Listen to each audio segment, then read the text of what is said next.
بسم اللہ الرحمن الرحیم۔ حضرت عائشہ صدیقہ رضی اللہ تعالیٰ عنہ پر جو منافقین کی طرف سے تہمت لگائی گئی تھی اس کا واقعہ بیان ہو گیا تھا، اور حضرت عائشہ کی برات جو قرآن میں نازل ہوئی وہ بھی الحمدللہ تفصیل کے ساتھ اس کا بیان بھی ہو چکا ہے۔ اب ان آیات کے کچھ فوائد ہیں، میں نے عرض کیا تھا کہ وہ بیان کروں گا۔ نمبر وار بیان کروں گا۔ نمبر 1، ان آیات سے ام المومنین عائشہ صدیقہ کی فضیلت و منقبت ظاہر و باہر ہے۔ اللہ تعالیٰ نے ان کو بری کیا اور طیبہ فرمایا، مغفرت اور رزق کریم کا وعدہ فرمایا، جس سے عائشہ صدیقہ کی مغفرت کا قطعی اور یقینی ہونا معلوم ہوا۔ عائشہ صدیقہ رضی اللہ تعالیٰ عنہ فرماتی ہیں کہ میرا گمان یہ تھا کہ میری برات کے متعلق حضور پر نور صلی اللہ علیہ وسلم کو کوئی خواب دکھلایا جائے گا، مگر میرے یہ وہم و گمان میں نہ تھا کہ میری برات کے بارے میں قرآن کریم کی آیتیں نازل ہوں گی جن کی ہمیشہ تلاوت ہوتی رہے گی۔ یعنی یہ وہم و گمان نہ تھا کہ قیامت تک میری برات اور نزاہت کا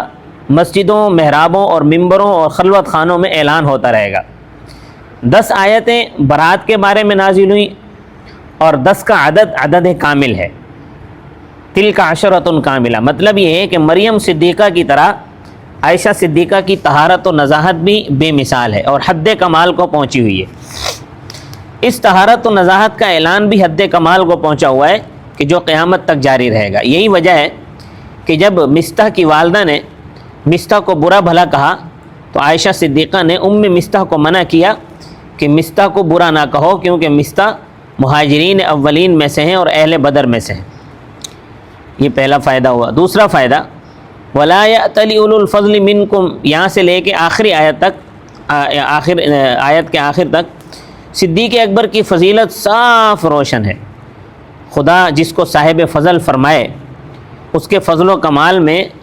کہاں شبہ کی مجال ہے۔ امام راضی قدس اللہ سرہ نے تفسیر کبیر میں 14 طریقے سے صدیق اکبر کی فضیلت اس آیت سے ثابت کی ہے۔ نمبر 3، تیسرا فائدہ یہ ہوا کہ واقعہ افک سے صدیق اکبر رضی اللہ تعالیٰ عنہ کے کمال ورع اور غایت تقویٰ کا پتہ چلتا ہے کہ یہ قصہ 1 ماہ سے زائد تک رہا تقریباً، مگر بیٹی کی حمایت میں ایک حرف زبان سے نہیں نکالا۔ شدت رنج و غم میں صرف ایک مرتبہ حضرت ابوبکر صدیق رضی اللہ تعالیٰ عنہ کی زبان سے یہ نکلا کہ خدا کی قسم یہ بات تو ہمارے حق میں زمانہ جاہلیت میں بھی نہیں کہی گئی تھی، پھر جب کہ اللہ تعالیٰ نے ہم کو اسلام سے عزت بخشی تو اس کے بعد یہ کیسے ممکن ہے۔ حافظ ابن قیم رحمۃ اللہ علیہ فرماتے ہیں کہ یہ قصہ من جانب اللہ ابتلاء اور امتحان تھا۔ مقصد یہ تھا کہ مومنین و مخلصین کا ایمان و اخلاص اور منافقین کا نفاق واضح اور منکشف ہو جائے، تو مومنین صادقین کے ایمان و استقامت میں اور منافقین کے نفاق اور شقاوت میں اضافہ اور زیادتی ہو، اور اسی طرح یہ امر واضح اور منکشف ہو جائے کہ کون شخص اللہ اور اس کے رسول اور اس کے اہل خانہ کے ساتھ حسن ظن رکھتا ہے اور کون سوء ظن یعنی بدگمانی رکھتا ہے۔ آپ کی ازواج مطہرات کے حق میں بدگمانی یہ حقیقت میں اللہ کے ساتھ بدگمانی ہے کہ اس نے اپنے حبیب اعظم اور خلیل اکرم اشرف الخلائق برگزیدہ عالم کی زوجیت کے لیے معاذ اللہ ایک خبیثہ اور زانیہ کو مقدر فرمایا۔ یہ ڈائریکٹ اللہ تبارک و تعالیٰ کی ذات میں بدگمانی ہے۔ سبحانہ و تعالیٰ عن ذلک علوا کبیرا، اور تاکہ اللہ تعالیٰ اپنے رسول محترم اور اپنے رسول پاک اور مطہر حرم کا، اپنے رسول کے پاک اور مطہر حرم کا مرتبہ لوگوں کے سامنے ظاہر فرمائے، اس لیے آپ کی زوجہ مطہرہ کی نزاہت و براءت آپ کی زبانی نہیں کرائی، بلکہ خداوند قدوس خود ان کی براءت کا کفیل اور ذمہ دار ہوا اور اپنے کلام معجز نظام میں ان کی براءت نازل فرمائی، جس کی قیامت تک محفلوں میں، مجلسوں میں، محرابوں میں، مسجدوں میں، خطبوں اور نمازوں میں تلاوت ہوتی رہے گی۔ خداوند قدوس کی بے چون و چگوں غیرت نے گوارا نہ کیا کہ ان کے بھیجے ہوئے نبی طیب اور رسول اطہر کی ازواج طیبات و طاہرات کی شان میں کوئی منافق اور بد باطن کسی قسم کا ناپاک لفظ اپنی زبان سے نکالے۔ اس لیے اس بارے میں تقریباً 20 آیتیں نازل فرما کر حضرت عائشہ صدیقہ اور ازواج مطہرات کی عفت و عصمت، طہارت و نزاہت پر قیامت تک کے لیے مہر لگا دی، اور ازواج مطہرات کی عظمت و نزاہت میں شک کرنے والوں پر اس درجہ زجر و توبیخ فرمائی کہ جو بت پرستوں پر بھی نہیں فرمائی۔ اس لیے علماء ربانیین نے تشریح کی ہے کہ جو شخص ازواج مطہرات کے بارے میں کوئی حرف زبان سے نکالے وہ شخص منافق ہے۔ اور نزول وحی میں جو 1 ماہ کی تاخیر ہوئی، اس میں یہ حکمت تھی کہ عائشہ صدیقہ کے مقام عبودیت کی تکمیل ہو جائے، کہ جب مظلومانہ گریہ و زاری اور عاجزانہ بےتابی و اضطراری اور بارگاہ ذوالجلال میں فقیرانہ تذلل و تمسکن اور مضطربانہ تضرع اور ابتحال حد کمال کو پہنچ جائے اور سوائے خدا کے کسی سے کوئی امید باقی نہ رہے، خدا اور اس کے رسول کے ساتھ حسن ظن رکھنے والوں کے قلوب وحی الہی کے انتظار میں ماہی بے آب کی طرح تڑپنے لگیں، اس وقت حق تعالی شانہ باران وحی سے محبین و مخلصین کے مردہ دلوں کو حیات بخشے اور صدیقہ بنت صدیق کو برات و نزاہت کے بے بہا بیش بہا خلعت سے سرفراز فرمائے۔ حافظ عسقلانی نے حدیث عفق کے فوائد و لطائف اور ان احکام و مسائل کو فتح الباری میں بسط و شرح سے لکھا ہے، جو اس حدیث سے مستنبط ہوتے ہیں۔ اس چھوٹی سی ویڈیو میں گنجائش نہیں ہے کہ میں تفصیل کے ساتھ بیان کروں، اگر کوئی چاہتا ہے تو وہ فتح الباری صفحہ نمبر جلد نمبر 8 صفحہ نمبر 367 سے صفحہ نمبر 371 تک مراجعت کریں۔ چوتھا فائدہ، ان آیات اور روایات سے یہ امر واضح ہو گیا کہ علم غیب سوائے خدا تعالی کے کسی کو نہیں، اس لیے حضرت صلی اللہ علیہ وسلم کامل 1 ماہ تردد میں رہے، لیکن بدون حق تعالی کے بتلائے حقیقت حال کھل نہ سکی۔ اس حدیث سے یہ بھی معلوم ہوا کہ جوش اور غصے کے وقت حق کے مقابلے میں قوم قبیلے کی حمایت اور طرفداری جائز نہیں ہے، جیسا کہ سعد بن معاذ نے سعد بن عبادہ سے فرمایا کہ تو منافق ہے جو منافقوں کی طرفداری کرتا ہے۔ پھر اس کے بعد اللہ تبارک و تعالی نے ازواج مطہرات پر اور دیگر مسلمان عورتوں پر تہمت لگانے والوں کے بارے میں حکم نازل فرمایا۔ اب قرآن مجید کی ان آیات کے نازل ہو جانے کے بعد جو شخص ام المومنین عائشہ صدیقہ بنت صدیق زوجہ مطہرہ سید الانبیاء مبرأۃ من السماء پر تہمت لگائے وہ باجماع امت کافر و مرتد ہے، اس لیے کہ وہ قرآن کریم کا صحیح مکذب اور منکر ہے۔ جس طرح مریم صدیقہ بنت عمران کی عصمت و عفت میں شک کرنا کفر ہے، اسی طرح عائشہ صدیقہ بنت ام رومان کی طہارت و نزاہت میں بھی شک کرنا بلا شبہ کفر ہے۔ جس طرح یہود بے بہبود مریم صدیقہ پر بہتان باندھنے کی وجہ سے ملعون اور مغضوب بنے، اسی طرح روافظ عائشہ صدیقہ بنت صدیق پر تہمت لگانے کی وجہ سے ملعون و مغضوب بنے۔ مریم صدیقہ پر تہمت لگانے والے امت عیسویہ کے یہود تھے، عائشہ صدیقہ پر تہمت لگانے والے امت محمدیہ کے یہود ہیں۔ بعض ائمہ اہل بیت کے سامنے کسی رافضی نے ام المومنین عائشہ صدیقہ پر طعن کیا تو فوراً اپنے غلام کو اس کی گردن مارنے کا حکم دیا اور یہ فرمایا کہ جس شخص نے جب عائشہ صدیقہ پر تہمت لگائی تو اس شخص نے در حقیقت رسول اللہ صلی اللہ علیہ وسلم پر طعن کیا، اس لیے کہ اللہ کا ارشاد ہے خبیثات خبیثین کے لیے ہیں الی آخری۔ تو بس معاذ اللہ اگر عائشہ صدیقہ خبیثہ تھیں تو معاذ اللہ اس کا نتیجہ یہ ہوگا معاذ اللہ ثم معاذ اللہ کہ نبی کریم علیہ الصلاۃ والسلام کا بھی خبیث ہونا لازم آئے گا،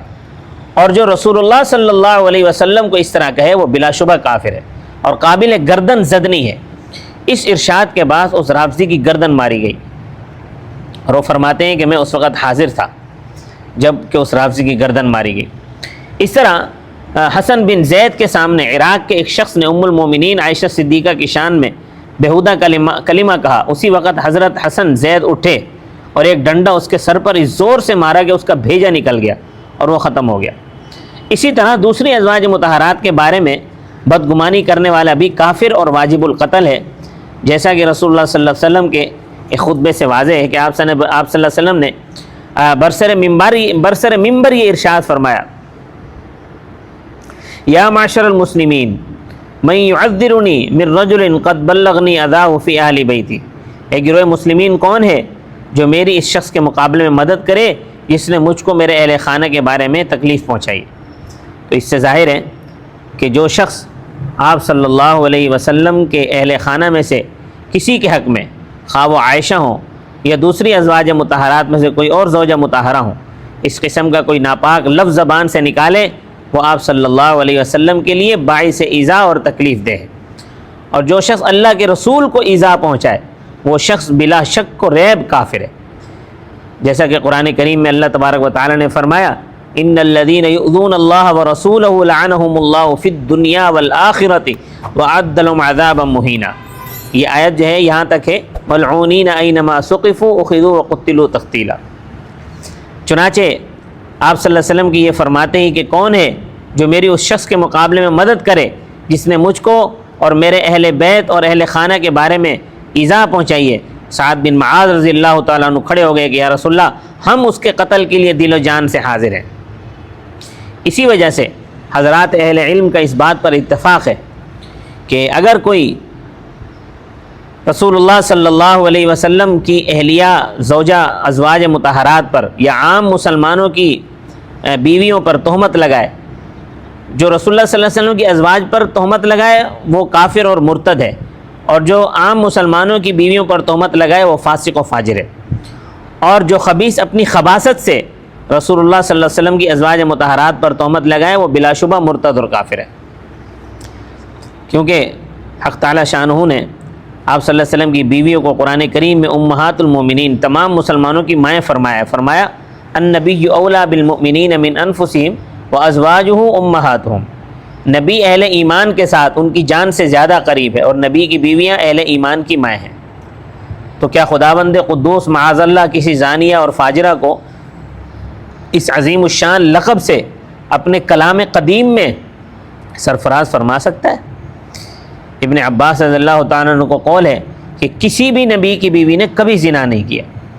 جو پیغمبر اللہ کی جانب سے مبعوث ہوا اس لیے مبعوث ہوا ہو کہ وہ لوگوں کے اندر سے ظاہری اور باطنی فواحش بے حیائیوں کا استحصال کرے، چنانچہ اس پیغمبر نے دنیا میں آ کر چند ہی روز میں ایک پوری اقلیم اور ملک کی بغیرتی اور بے حیائی کو حیا اور غیرت سے اور ان کی بدکاری کو عفت و عصمت سے بدل دیا۔ کیا ایسے پاک برگزیدہ طاہر و مطہر رسول کے متعلق یہ واہمہ ہو سکتا ہے کہ معاذ اللہ اس کا گھرانہ ابھی اس سے پاک نہیں ہو سکا؟ سبحانک ھذا بہتان مبین، سبحانک ھذا بہتان عظیم، واللہ ھذا افک مبین۔ حق تعالی شانہ نے جس کو نبوت و رسالت، محبت و خلعت کے عظیم الشان منصب پر فائز فرمایا اور اس کو اپنا مصطفیٰ، مجتبیٰ، مقدس اور مرتضیٰ، پسندیدہ اور برگزیدہ بندہ بنایا، عصمت و نزاہت، تقدس اور ملکیت، جبرائیل و میکائیل کو اس کا ثانی اور وزیر بنایا، اس کی شان تقدیس و تنزیہ کے خلاف ہے کہ وہ اکرم الخلائق، اشرف کائنات کی زوجیت اور مصاحبت کے لیے کسی زانیہ کو مقرر فرمائے۔ اسی لیے اسی وجہ سے اللہ پاک نے ارشاد فرمایا وَلَوْلَا إِذْ سَمِعْتُمُوهُ قُلْتُمْ مَا يَكُونُ لَنَا أَن نَّتَكَلَّمَ بِهَذَا سُبْحَانَكَ هَذَا بُهْتَانٌ عَظِيمٌ، کہ تم نے سنتے ہی یہ کیوں نہ کہہ دیا کہ ہمارے لیے جائز ہی نہیں ہے کہ ایسی بات زبان پر لیں، تم کو تو یہ کہنا چاہیے تھا کہ سبحان اللہ یہ تو بہتان عظیم ہے۔ اس مقام پر کلمہ سبحانک میں اس طرف اشارہ ہے کہ اللہ اس سے پاک اور منزہ ہے کہ اس کے پاک اور برگزیدہ رسول کی بیوی فاجرہ ہو، اس لیے تم پر محض سنتے ہی یہ کہہ دینا فرض اور لازم تھا سبحانک ھذا بہتان عظیم، جیسا کہ سعد بن معاذ، ابو ایوب انصاری، زید بن حارثہ رضی اللہ عنہم نے جب یہ خبر سنی تو فوراً ان کی زبان سے یہی کلمہ نکلا سبحانک ھذا بہتان عظیم۔ فتح الباری میں ابو ایوب انصاری اور سعد بن معاذ کے علاوہ زید بن ثابت کے بجائے حضرت اسامہ رضی اللہ تعالیٰ عنہ کا نام مذکور ہے۔ خلاصہ مطلب یہ ہوا کہ پیغمبر کی بیوی کی شان میں جو ایسی نازیبہ بات کہے اس کی طرف التفات ہی جائز نہیں۔ کسی کی بیوی کو فاجرہ اور بدکار کہنے کے معنی یہ ہے کہ اس کا شوہر دیوس ہے۔ تو جو لوگ حضرت عائشہ صدیقہ کو متہم سمجھتے ہیں تو وہ سمجھ لیں کہ در پردہ رسول مطہر کو وہ کیا کہہ رہے ہیں، جس کے تصور سے دل کانپ اٹھتا ہے۔ اللہ تبارک و تعالی ہم سب کو محفوظ فرمائے۔ وما علینا الا البلاغ المبین۔